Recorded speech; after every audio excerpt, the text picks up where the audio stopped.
आकाशवाणी है। कोविड-19 विशेष कार्यक्रम के अंतर्गत प्रस्तुत है कोरोना वायरस संक्रमण की वर्तमान स्थिति पर चर्चा, जिसे प्रस्तुत कर रहे हैं आकाशवाणी संवाददाता सिद्धार्थ सिंह। इस कार्यक्रम में आमंत्रित स्वास्थ्य विशेषज्ञ हैं डॉक्टर मधुर यादव। नमस्कार श्रोताओं, आकाशवाणी के समाचार सेवा प्रभाग द्वारा कोरोना जागरूकता श्रृंखला के इस विशेष कार्यक्रम में आपका स्वागत है। और आज के इस अंक के साथ मैं हूं सिद्धार्थ सिंह। कहते हैं घबरा जाए जो चुनौतियों से वो भी क्या इंसान है, जीना सिखा दे जो बुरे वक्त में वो ही असल इम्तिहान है। जी हां श्रोताओं, कोरोना के इस दौर में जिंदगी में बहुत सी चुनौतियां आ गई हैं और इन्हीं चुनौतियों का मुकाबला करते हुए जिंदगी जीना अब हमें और मजबूत बना रहा है। आप इसी तरह बिना डरे, बिना रुके, बिना थके कोरोना की इस लंबी होती जंग को लड़ते रहिए। विश्वास रखिए, जीत हमारी होगी। श्रोताओं, कोरोना को लेकर आपके मन में चल रहे तमाम सवालों का जवाब देने के लिए और इस पर चर्चा करने के लिए आज के इस विशेष फोन इन कार्यक्रम में हमारे साथ हैं लेडी हार्डिंग मेडिकल कॉलेज के मेडिसिन विभाग के निदेशक प्रोफेसर डॉक्टर मधुर यादव। डॉक्टर मधुर, नमस्कार। कार्यक्रम में आपका स्वागत है।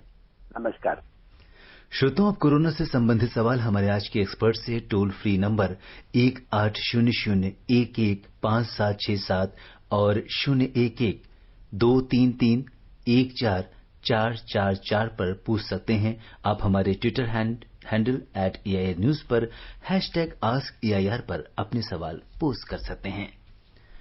डॉक्टर मधुर, अगर आज के कोरोना से संबंधित आंकड़ों पर एक नजर डालें तो देश में 44,90,000 रोगी कोविड-19 महामारी से स्वस्थ हो चुके हैं, जो दुनिया में सबसे अधिक है। दुनिया के कोविड-19 के कुल मामलों में से भारत की हिस्सेदारी 17.7% है। स्वस्थ होने वालों की दर भी बढ़कर 80% से ज्यादा हो गई है और पिछले 24 घंटों में एक ही दिन में सबसे अधिक 1 लाख लोग स्वस्थ हुए हैं। आप देश में कोविड-19 की मौजूदा स्थिति को किस तरह देखते हैं? देखिए, ऐसा है कि इसके देखने के दो परिप्रेक्ष्य हैं। अगर हम देखें कि भारतवर्ष के हिसाब से तो हम ये पाएंगे कि हमारे केसेस तो बढ़ रहे हैं, लेकिन हमारे ठीक होने का अनुपात भी उतना ही ज्यादा है। जी। दूसरी बात यह है कि इस बार जो थोड़े से केसेस बढ़े हैं, लेकिन उतने सीरियस नहीं हैं और पेशेंट स्वस्थ हैं और होम आइसोलेशन में ज्यादा जा रहे हैं।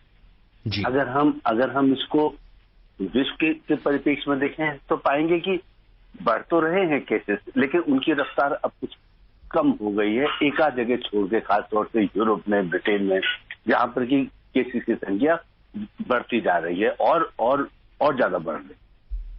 तो अगर देखा जाए तो हम लोग अभी अच्छी स्थिति में हैं। सरकार भी काम अच्छा कर रही है, विभिन्न राज्य सरकारें भी काम कर रही हैं और पब्लिक भी काम कर रही है ताकि इस महामारी को हम लोग रोक सकें। जी। और अगर डॉक्टर मधुर हम देखें तो कई जगह, जैसा कि आपने कहा, इसके मामलों में बढ़ोतरी हुई है, जिसमें दिल्ली भी शामिल है।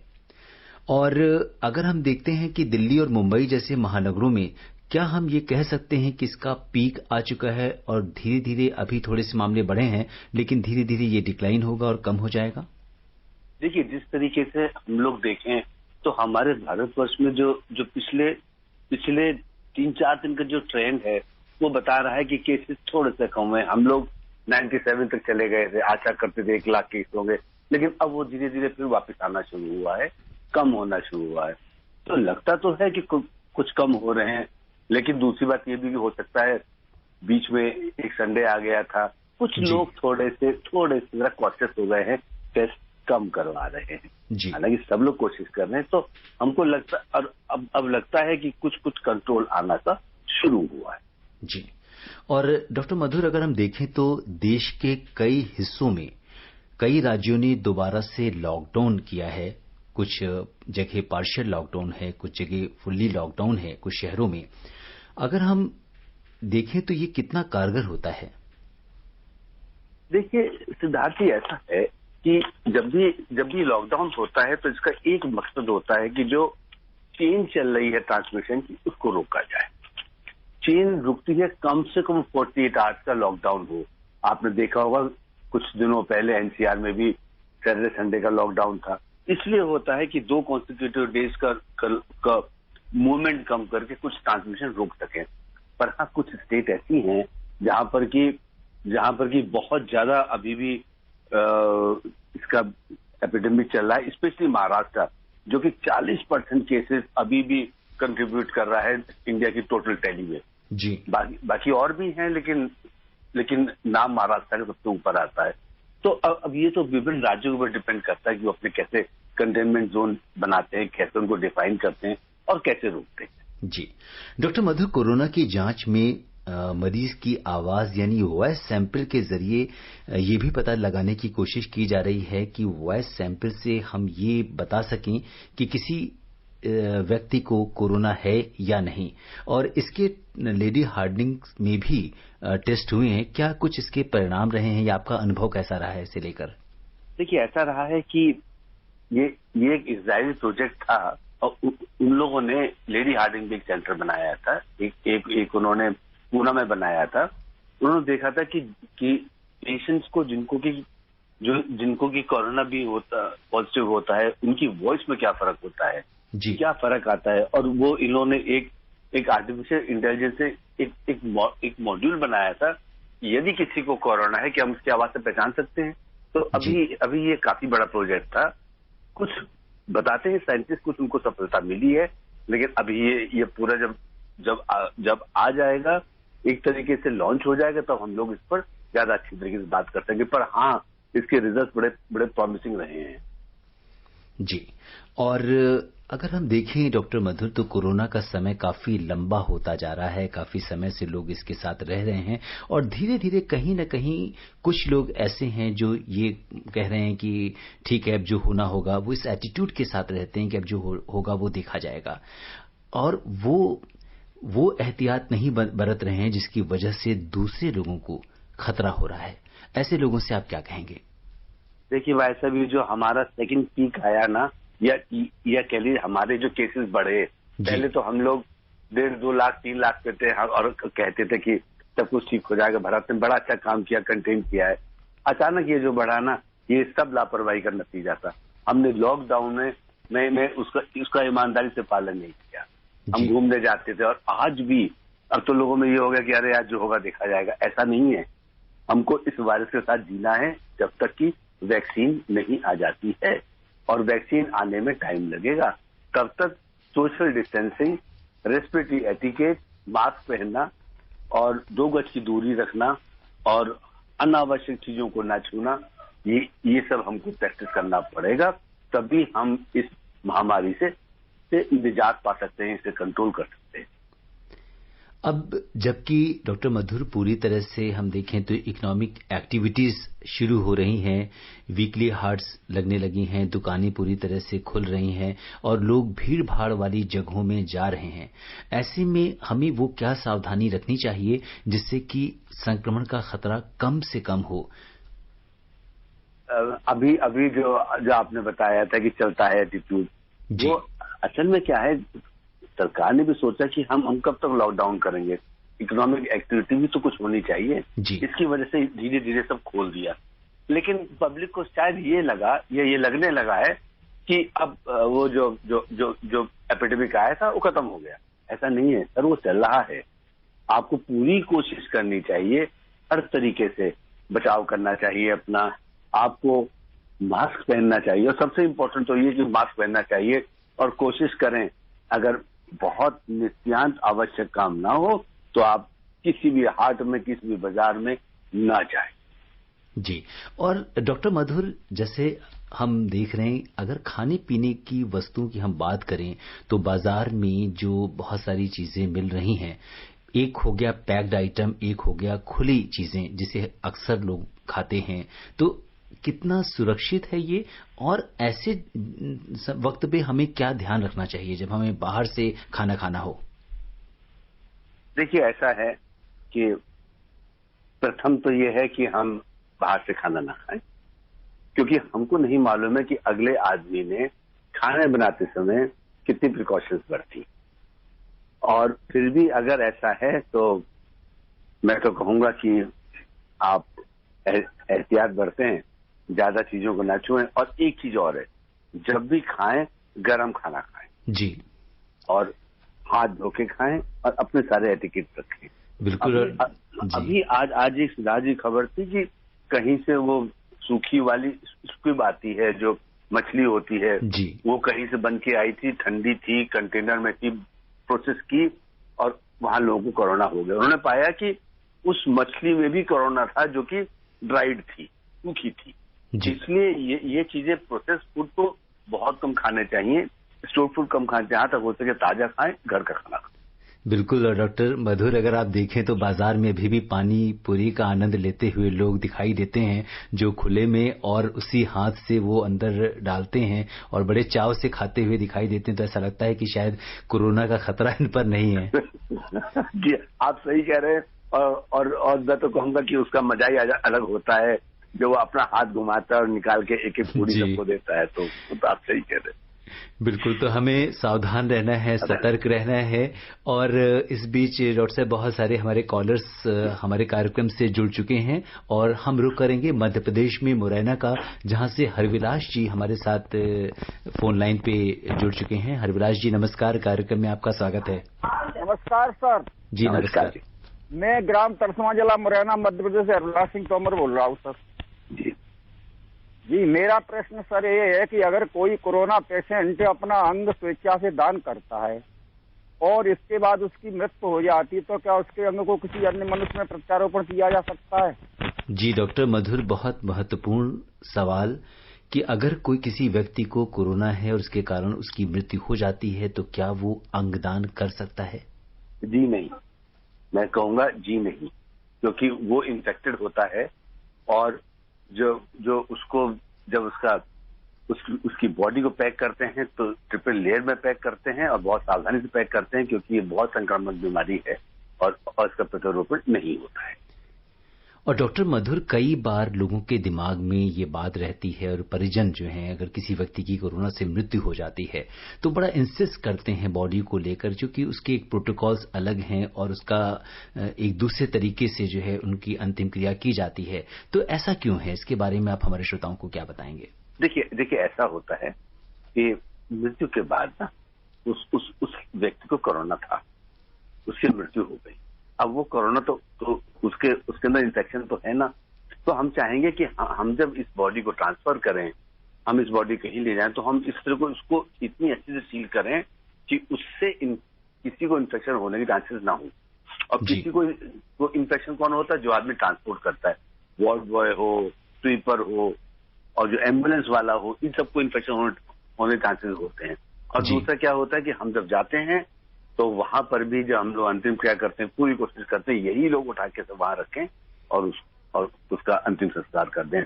कोई जरूरत, देखो साहब, ऐसा है कि कहना बहुत आसान होता है क्या होता है, और जिसको हो जाता है ना उसका तो स्टैटिस्टिक्स में नंबर आ जाता है कि जिसको हो गया, इसको ये इन्फेक्शन, ये कॉम्प्लिकेशन हो जाते हैं। बिल्कुल। कहा भी जाता है कि दुनिया के लिए आप एक नंबर हो सकते हैं, लेकिन अपने परिवार की आप जान होते हैं।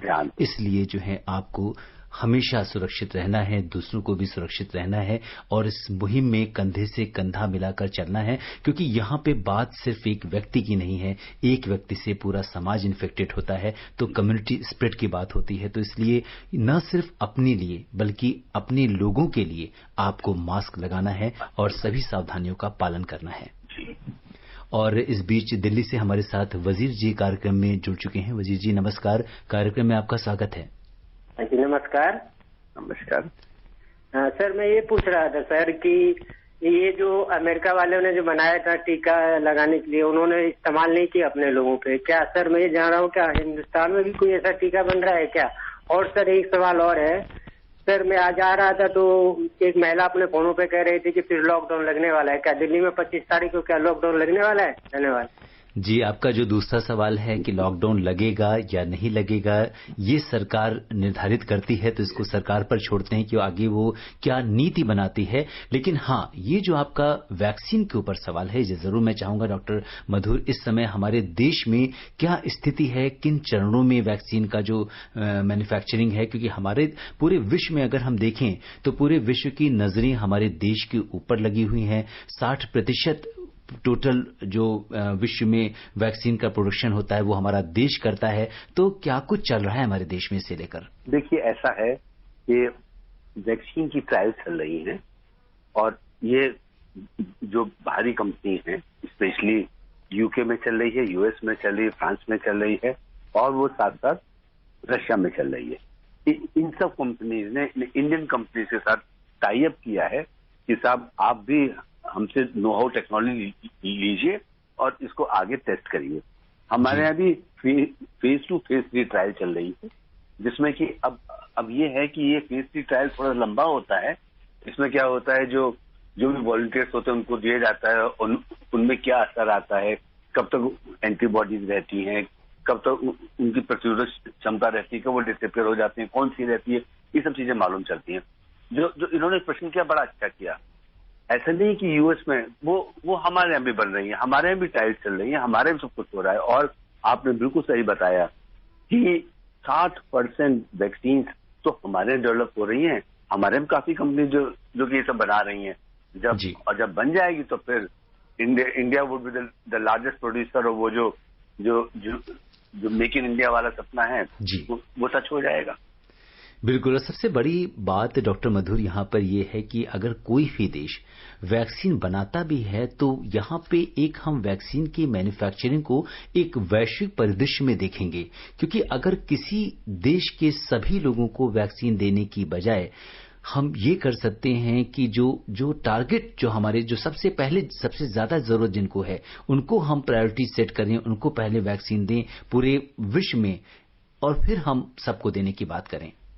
आपने बिल्कुल सही कहा। ऐसा ही होगा। जो लोग बहुत ज्यादा ससेप्टेबल हैं इस डिजीज के लिए, जो हमारे कोरोना वेरियर्स हैं, जो हमारे लोग फ्रंट लाइन में हैं, उनको पहले दी जाएगी। जो हमारे बुजुर्ग हैं उनको दी जाएगी। उसके बाद फिर धीरे धीरे बाकी सोसाइटी को कवर किया जाएगा। और अब हम रुक करते हैं बलरामपुर का, जहां से हमारे साथ वीरेंद्र जी कार्यक्रम में जुड़ चुके हैं। वीरेंद्र जी नमस्कार, कार्यक्रम में आपका स्वागत है। जी मधु सर, मैं ब्लाइंड हूँ, यानी कि आंख से नहीं देख पा रहा हूँ सर। जी। तो मैं एक सवाल आपसे करना चाहता हूँ। प्लस मेरा पहला सवाल है सर, मैं शुगर पेशेंट हूँ, है ना जी। तो मेरे को कोरोना नहीं है सर, मैं शुगर पेशेंट हूँ। तो मेरा पहला सवाल यह है कि सर हम लोगों को खाने पीने में क्या क्या परहेज है, मैं जानना चाहता हूँ। और ज्यादा सर टाउन में हो रही है कोरोना और देहात में ये नहीं हो रही है। तो डॉक्टर लोग जो है तो कैसा किट उन लोगों को मिलता हो तो मैं नहीं बता पाऊंगा सर, लेकिन क्यों क्या बोलते हैं कोरोना का लक्षण निकाल देते हैं, मैं जानकारी लेना चाहता हूँ। जी, सबसे पहले तो ये है कि कोरोना में हम देखें तो इस तरह के जो डायबिटिक पेशेंट्स हैं या हम कुछ और लोगों की भी बात करते हैं जो कार्डियक पेशेंट्स हैं या किडनी पेशेंट्स हैं, ऐसे लोगों को क्या खास ध्यान रखना चाहिए अपने खान पान के साथ कोरोना से बचने के लिए? देखिए जी, ऐसा है, सबसे जरूरी बात यह है कि आप अपना शुगर कंट्रोल रखें। जो चीज आप खा रहे थे, जैसे खा रहे थे, आप उसी तरह रखें। आप लाइट एक्सरसाइज करें, खूब सोएं और अपने आप जो भी दैनिक आप जो कार्य करते हैं, घूमने जाते हैं, आप घूमने जाएं पर मास्क लगा के जाएं। कोशिश करें कि आप किसी से उस इन्फेक्शन को ना पालें। दूसरी बात यह है कि जब सब कुछ वेल कंट्रोल रहेगा, आपकी शुगर कंट्रोल रहेगी, तो आप उस वायरस के लिए वैसे ही है जैसे कि एक और कोई नॉर्मल व्यक्ति जी। हाँ, जो लोग डायबिटिक होते हैं, हाइपरटेंसिव होते हैं, किडनी, उनको इन्फेक्शन के चांसेस ज्यादा होते हैं क्योंकि उनकी इम्यूनिटी कम होती है। बस उसके लिए आप अपने आप को बचा के रखें, आप अच्छा खाना पीना लें, हल्की एक्सरसाइज करें और आपकी इम्यूनिटी बनी रहे। और डॉक्टर मधुर, इस समय जैसा कि इकोनॉमी शुरू हो गई है पूरी तरह से, बहुत सारे ऑफिसेस खुले हुए हैं और एक बड़ी आम चीज देखी जा रही है कि ऑफिसेस में लोग एक तो सोशल डिस्टेंसिंग का पालन उस तरह से नहीं कर रहे हैं जैसे करना चाहिए। दूसरा, अभी भी जैसे अगर हम लंच की बात करें, खाने पीने के समय सारे लोग इकट्ठे होकर एक जगह पे आकर खाना खा रहे हैं। ऐसे लोगों से आप क्या कहेंगे? देखिए, मैं कहना चाहूंगा, आज ही centre for disease control America ने एक चीज कही है जी कि हम इसका जो एयरबॉर्न ट्रांसमिशन है उसको रूल आउट नहीं कर सकते हैं, एयर से भी होता है। आप कोशिश करें कि रेस्टोरेंट जहां पर लोग गाना गाते हैं, वहां पर, जिम में, ऐसी जगह जाने से अपने आप को बचें, क्योंकि वहां पर जो आदमी फोर्सफुल काम करता है तो वो ज्यादा से ज्यादा जोर से हवा निकालता है, तो जो 2 गज की दूरी है वो भी कम पड़ती है। और जो लोग ऑफिस वगैरह में ग्लास के पीछे से बोलते हैं, अगर वो मास्क नहीं लगाए हैं तो वो नहीं इन्फेक्टेड है जितना इन्फेक्टेड कोई और है। तो हम लोग ये सब प्रिकॉशंस लेकर चलेंगे, कोशिश करें कि साथ खाना ना खाएं। अच्छा डॉक्टर मधुर, जैसे ऑफिसेस में जो लोग काम करते हैं, अगर ये क्लोज इन्वायरमेंट है, सेंट्रलाइज एसी है, तो वहां पे लोग अगर थोड़ी दूरी पर भी बैठे हैं तो क्या वहां पे मास्क लगाने की आवश्यकता है? देखिए, ऐसा है, मास्क तो उनको लगाना ही पड़ेगा। और दूसरी बात यह है कि अगर सेंट्रल एसी है तो भी सोशल डिस्टेंसिंग रखेंगे। और सबसे बड़ी बात यह क्या है कि आप अपना विंडोज खोलेंगे, अगर पॉसिबिलिटी होगी तो दरवाजे खोलेंगे, ताकि वेंटिलेशन, क्रॉस वेंटिलेशन किसी तरीके से होता रहे। एक बार क्रॉस वेंटिलेशन होगा तो इन्फेक्शन होने के चांसेस कम हो जाएंगे। और ऐसे माहौल में जो कि क्लोज होता है, मास्क का पहनना अनिवार्य है।